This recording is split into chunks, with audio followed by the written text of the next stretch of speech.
Hello everybody, this is Peter the Rock. In front of me there is the Canal. I'm standing on the towpath. The canal is actually covered in ice over here, which is the moving bit, and strangely the marina bit, which is just over there beyond the bushes, has no ice on it, which is a bit strange. But maybe the boats are occupied and the engines are warming up the water. I just don't know. Anyway, the reason I'm here, obviously all the ducks like the bit that hasn't got the ice in there, and there are a lot of ducks in the marina bit. Maybe there's some people there on their boats having lunch or something. It's about 3:30, 4:15. But what I'm going to do now is look at the main event, which is of course Dominique. Now I have to be very careful here because the sun is behind it. I really don't want to film the sun because it will burn out the camera possibly, or burn out my eyes or something. But you can see how far the viaduct has got. We're quite close to the canal now. So now that sort of chug chug chug noise, which sounds like a rather sort of laboured steam engine, is not. No steam involved in this, which is a shame. I think somebody in the comments said that cranes originally were driven by steam. I appreciate that, I'd like to know more. But I always call this vast edifice, metalwork, Meccano-like edifice, a horizontal crane. And I'm trying to work out, oh yes, the chuntering is coming from the top, right in the middle of the picture. You can see some sort of carriageway moving to the right. That's what it seems to do quite a lot of. It'll pick something up and move it to the left or right. Usually to the left. Then of course it has to go back to pick something else up. Now the more observant amongst you will notice that the deck, the travelway or something, whatever it's called, has a gap in the middle. Let's see if I can get it, about there.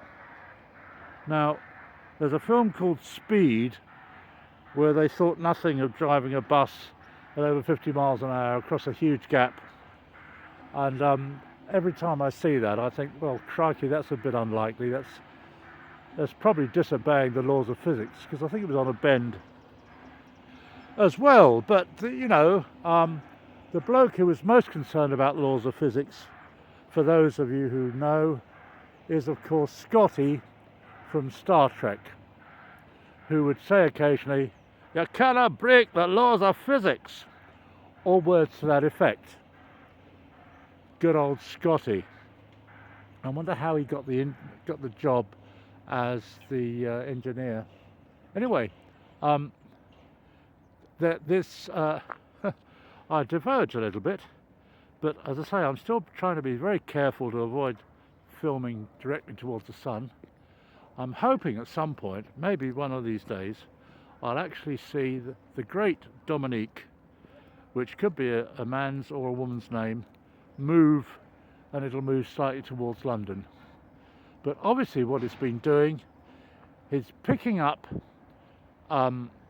bits of the deck and slotting them into the bits already there on top of the piers. Now of course if it did it all on one side at once, that would make that side rather heavier than the other side.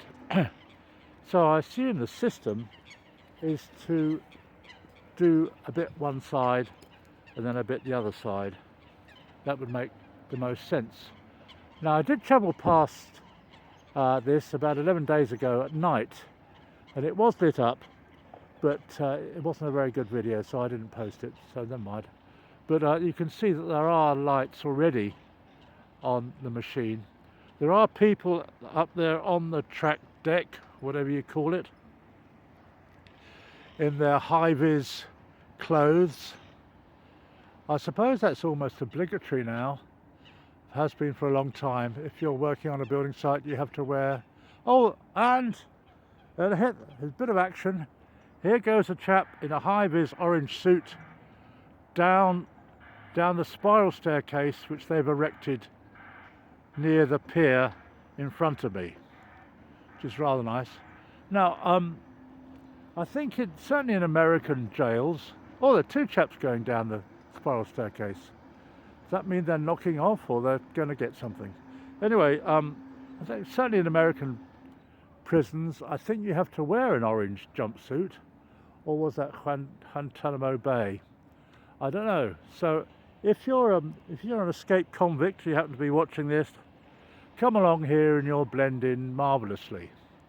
Maybe they won't trust you to do anything too radical on the building of HS2. Maybe they will. Who knows? This tree, quite interesting, and it's leaning for no discernible reason to the left, and it's unbalanced with any bough to the right. That tree covered in, well, holly or something. The ducks are going mad. Now I think they're saying to each other, crikey Bill, I think there's some food going to be thrown on the marina by somebody in boat 24. Oh, I better get over there then. I fancy a bit of stale bread. Mind you, that's all they ever give us. Look at this bird right in front of me. I'd rather have a bird right in front of me than a frontal lobotomy.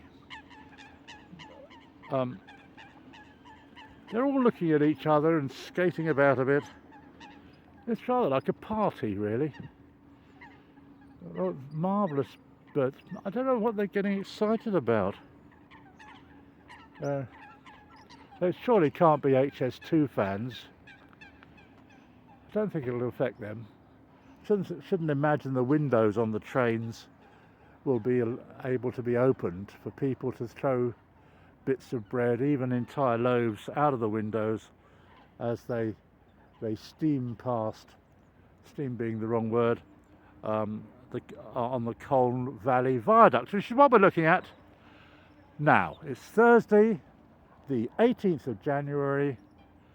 Thank you very much for watching. Peter the Rock signing off. Like and subscribe. Cheers.